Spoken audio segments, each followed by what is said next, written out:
introduce the celibacy journey girl. Thank you for bringing me up here. I love your content, and I'm like a little nervous. I'm like, oh my gosh, she picked me, but yeah. So I'm really quick. My question is simple, super simple. So, one, I just got out of a relationship back in like January, and so I've been stepping back into my dating life, dating scene, and I just recently met this guy. He's like what I like to consider he's a 10. Great job. One, he's an aerospace engineer. He's a world traveler. He's also like divorced, and you know what they say about being like the second wife or the second girlfriend or whatever. But he's like super intentional about wanting to be married and everything else and wanting kids. And so checked all the boxes. And so I'm super excited about him. He was cool. He was really cool, sweet guy, great conversationalist, everything. The only thing is, so the reason why I ended my last relationship was because I'm Christian and I'm like in the process of being more serious about my faith and getting closer to God and all the things. And he just wasn't on that wave. He didn't want to go to church with me. I was like, okay, so this has to end now because we're not aligned. Now that I'm seeing this guy, he's checking off all my boxes, everything. And then also I brought up the aspect of like, hey, this is why my last relationship ended. He was like, oh, well, that's not a problem. I'm Christian. Except being in a place where I'm like, okay, now I want to be, like as I'm getting closer, moving closer to God and in my faith and stuff like that, what also comes with that is celibacy and not like being. All right, we already know what the problem is. You ain't no virgin and you don't want to give up the pussy. And the men are like, we dating. Why ain't she wanting to give up the pussy? She talking about, well, I ain't giving up the pussy till I get married. It's going to be something like this. We already know the avenue of where you're going. Most men are going to say, what the hell are we doing here? She don't want to give up the pussy. She want me to marry her before she gives up the pussy. Let's see if that's the case. He's a super guy. Okay, he's the great guy. He's great. Now, if he's not a lot religious and he's just somewhat Catholic, you're going to have a problem. But if he's really, really, really religious, you might be aligned. Who knows? Let's see. The telltale signs of what he really is. Let's hear it. So quick to have sex with anyone. Now I feel like I'm at a place where I'm like, okay, even though things are still fresh and new, I know I'm going to eventually have to be like, hey, well, I'm not on this wave with you. I'm not on that type of time with you. How long have you guys been dating? It's been like a few weeks now, maybe like 3 or 4 weeks. So it's not super, super long. So I'm like, do I just like, Tell him right now. That way you know where you are. Because he going to be pissed. He get down the road with you 3 weeks in. Because most men think you're going to let them wait for at least 3, 4 weeks, 5 weeks, and then you're going to let them smash. Most men have that kind of time frame going on, and it may be even earlier than that, 3 to 5, 6 weeks. So it's best to know right now off the bat that you're not giving up the wuss until maybe you want to get married. You're on a journey. Journey means you're going to wait for a long while. So it's best that you tell him right now so he can make the choice whether he wants to go along on this celibacy journey with you. And 9 times out of 10, he's not going on it with you. He has some other female that he may or may not be seeing. And if he's getting sex from her, he might wait you out. Why would we be talking about sex this early? What do you mean? What do you mean? Why would you be talking about sex this early? This right here, ladies and gentlemen, is the delulu that some women run under. Ain't no man trying to wait and do no celibacy thing with you. He's not going to do a celibacy thing with you if he's not practicing that celibacy journey himself. Most men are not going to do that. You cannot sit there and say, well, we shouldn't be having that discussion at all right now. That's not how the world works. That's not how men work. But believe her. Do that thing. He gonna be pissed. He's going. See, this is the way you get ghosted by a man. The minute you say celibacy, down the road and he didn't know that at the beginning and he thinking he finna get some in the near future and you tell him he ain't, this is how women get ghosted. This is how women get ghosted.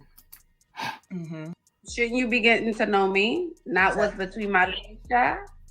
So it don't even matter. We're not bringing that up. It's too soon. I don't know you to be talking about my body. No. Yeah. It's Yeah, that's what I was trying to see, because I'm also like me, I'm worried because like me holding out and not giving the answer and not talking about it up front, it's like, will I, make him fall for me or I fall for him, and then then we have this conversation. It's like, you want him to fall, because if he falls, then that would, I'm not saying it won't matter, but he'll stick around. Okay. If he falls and he invested and he pays for dates and he takes you out. Okay, guys, how many of y'all gonna wait months and months and months to talk about sex? You're gonna get down to the nitty-gritty of talking about sex and attraction and that kind of thing pretty early, right? You want to know what is the chances of you getting laid. To put it crudely, that's what you're going to want to know. And you want to know that as early as possible so you can make the decision as to whether she's worth sticking around for or she's not. That's how most men think. So when she says, I don't know you, I'm not talking about sex, she's going to be forced to have the conversation. I'm on a celibacy journey. And then he's going to be able to make the decision. I'm not saying he won't stick around. What I am saying is you need to make that clear up front so he makes the decision and not get dragged into something he doesn't want to get dragged into. Outing, he gets you a thing or two. I'm not saying Chanel or Dior, but I'm saying if he's financially invested and if he's emotionally invested, he'll be there. He'll stick around. Mm-hmm. Mm-hmm. And don't go to his house. No. None of that. Don't go to his house. He don't go to yours, and don't sit in the car late at night. No, literally. No, you're right. Okay, and then so my second question, and I'm gonna end at this. So my past relationship was like a year long before we ended it. And not to say like I've been out the game that long to like not know how to date or not do anything, but I've been like questioning because like as you can see, I see him as a 10. Like I'm like, oh, you just check all my boxes all the way through and through, and you're awesome. Oh, somebody asked what's the age gap? So, and that was another thing. It is a big age gap. I'm 25, turning 26, and he's 36 or 36. But am I moving too fast, or like how do I like not come off like? How do I say this? Know your self-worth. Know your self-worth. Yeah. Know your self-worth. Know your self-worth. Know you are the prize. Mm-hmm. Know you are the prize. Are we looking? You have dimples. Your skin is clear. You have real bushy eyebrows. Mm-hmm. You have your edges. You're beautiful. But you have to know that. So me telling you this in the chat telling you it is not enough. You got to know it. Mm-hmm. Mm-hmm. Well, I know that, but my thing is, my thing is, I'm a very open person when it comes to talking. I'm very much a conversationalist. I like communicating, but sometimes I'm like, I'll get worried myself that am I ever doing too much? It's like, do I ever need to reel it in? And like, so that's my concern. I'm like, okay. Bro, what in? I don't know. Bro, what in? You have to see. Then we don't fucking know. Then we don't fucking know. You're 25, he's 35. Let's just leave it at that. He's looking at a younger woman, wants to get married. He's not a kid. So you say, well, I'm on a celibacy journey. Maybe. Do you have any children? What is your philosophy about sex before marriage? What is all of these things? These are the things that you need to ask him about. Okay? And then you need to bring up the fact that you're not planning to have sex until whenever. Because I like to get that conversation over with quick. And some of them are out the door real quick once they find out you ain't having sex. We have to talk. What do you feel like you have to reel in? Maybe like reel in my personality to not be so forward. So because I'm a very forward person. If I want to talk about something, I'm going to call you just to talk about it. But I don't want to do too much too early on. But I don't want to be like, oh, make it seem like I'm thirsty or anything else like that. I just want to take it slow. But Mecca, you're 25, he's 35. You're 25, he's 35. Oh, 30, he's 36. He's 36. So if you think he's a 10, he thinks you're a 20. If you think that about him, I could only imagine what he thinks about you. So stop oversharing, stop over talking, stop saying, is everything okay? That reassurance thing, that's what you're looking for. That's what I told the last girl. Y'all keep clinging to these men looking for reassurance. And when they approached you, when he saw you, he was like, she's beautiful. She's a baddie. This girl is, 10 sins across the board. But then when y'all start to get a little insecure, we start to word vomit. And then they be like, oh, she don't know. She look like that and she don't know. So I want you to work on your self-esteem. That's what I want you to work on. I want you to work on that. Stop thinking that he's the prize and you're not. That's what's happening right now. You're forgetting that you are the prize. You here with me, Mecca, or the comments? No.